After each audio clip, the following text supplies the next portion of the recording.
അപ്പോൾ നമുക്ക് തയ്യാറാക്കാനായിട്ട് തുടങ്ങാമേ. ഫസ്റ്റ് ഞാനൊരു കടായി വെച്ചിട്ടുണ്ട്. അതിലോട്ട് കുറച്ച് ഓയില്, നിങ്ങൾക്ക് ഓയില് അല്ലെങ്കിൽ ബട്ടർ, നെയ്യ് ഇഷ്ടമുള്ളത് നിങ്ങൾക്ക് ചൂസ് ചെയ്യാം.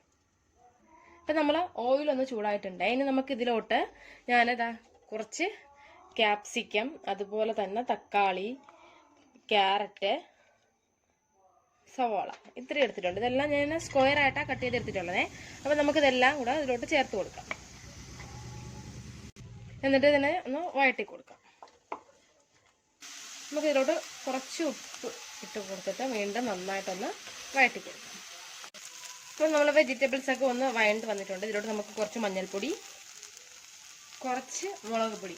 അപ്പം നിങ്ങൾ ഒന്നുകിൽ മുളക് പൊടി അല്ല എങ്കിൽ നമ്മൾ ഈ എണ്ണ ഒഴിച്ച ടൈമിൽ തന്നെ കുറച്ച് പച്ചമുളക് വട്ടത്തിൽ അരിഞ്ഞിട്ട് ഇതിലോട്ടൊന്ന് ഇതിൻ്റെ ഒപ്പം ഒന്ന് വഴറ്റിയെടുത്താലും മതിയാകും. എല്ലാം കൂടെ നന്നായിട്ടൊന്ന് മിക്സ് ചെയ്ത് വെക്കാം.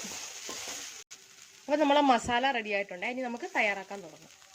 അപ്പം ഞാൻ ഇതാ കുറച്ച് ബട്ടർ ഒഴിച്ചിട്ടുണ്ട്. നമുക്കിതിലോട്ട് കുറച്ച് ബട്ടർ ഒഴിച്ചു കൊടുക്കാം ഒരു തവയിലോട്ടെ.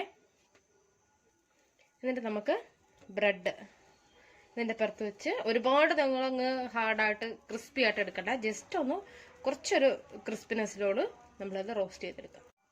ഇതിപ്പോൾ നന്നായിട്ടൊന്ന് റോസ്റ്റ് ആയിട്ടുണ്ട്. ഈ ഒരു ടൈപ്പിൽ ഒന്ന് റോസ്റ്റ് ചെയ്തെടുത്താൽ മതി നിങ്ങൾ. അപ്പം ഞാൻ അവിടെ ഒരു ബ്രെഡ് എടുത്തിട്ടുണ്ട്. അതിലോട്ട് കുറച്ച് ടൊമാറ്റോ സോസ് നിങ്ങൾ ഓപ്ഷനിലാണ് ഇഷ്ടമുണ്ടെങ്കിൽ എടുത്താൽ മതിയേ. നന്നായിട്ട് ഇതിൻ്റെ പുറത്തൊന്ന് തേച്ച് കൊടുക്കും. പക്ഷേ ഈ ടൊമാറ്റോ സോസും വെജിറ്റബിൾസും എല്ലാം കൂടെ കഴിക്കുന്നതാണ് അതിൻ്റെ സ്വാദ്. അതൊക്കെ നന്നായിട്ടൊന്ന് സ്പ്രെഡ് ചെയ്ത് കൊടുത്തേ. ഇനി നമുക്ക് ഇതിൻ്റെ പുറത്തോട്ട് വെജിറ്റബിൾസ് ഓരോന്നായിട്ട് വെച്ച് കൊടുക്കാം. കുറച്ച് വെച്ച് കൊടുത്താൽ മതി. ഒത്തിരി ഒരേ ടൈമിൽ ഒരുപാട് വെക്കണ്ട. കുറച്ച് ഇതുപോലെ ഒന്ന് വെച്ച് കൊടുത്താൽ മതി. അപ്പം അതാ ഞാൻ ചെയ്തെടുത്തിട്ടുണ്ട്. ഇനി അതിനെ വേറൊരു പ്ലേറ്റിലോട്ട് വെച്ച് കാണിച്ചു തരാം. അപ്പം നിങ്ങൾക്കത് കറക്റ്റായിട്ട് ഒരു ഭംഗി മനസ്സിലാവൂടെ. അപ്പം അതാ കണ്ടല്ലോ, നല്ല അടിപൊളിയായിട്ട് ഉള്ള നമ്മളെ ഓപ്പൺ സാൻഡ്വിച്ച് റെഡി ആയിട്ടുണ്ട്. അപ്പോൾ എല്ലാവരും ഒന്ന് ട്രൈ ചെയ്ത് നോക്കിയതിന് ശേഷം നിങ്ങളുടെ ഫീഡ്ബാക്സ് ഒക്കെ എൻ്റെ അടുത്ത് പറയണം. വളരെ ടേസ്റ്റി ആയിട്ടുള്ളൊരു റെസിപ്പിയാണ്. ഇതിനെ നമുക്ക് രണ്ടായിട്ട് കട്ട് ചെയ്തെടുക്കാം. അതല്ലെങ്കിൽ ഇങ്ങനെ നിങ്ങൾക്ക് ചെയ്യാം.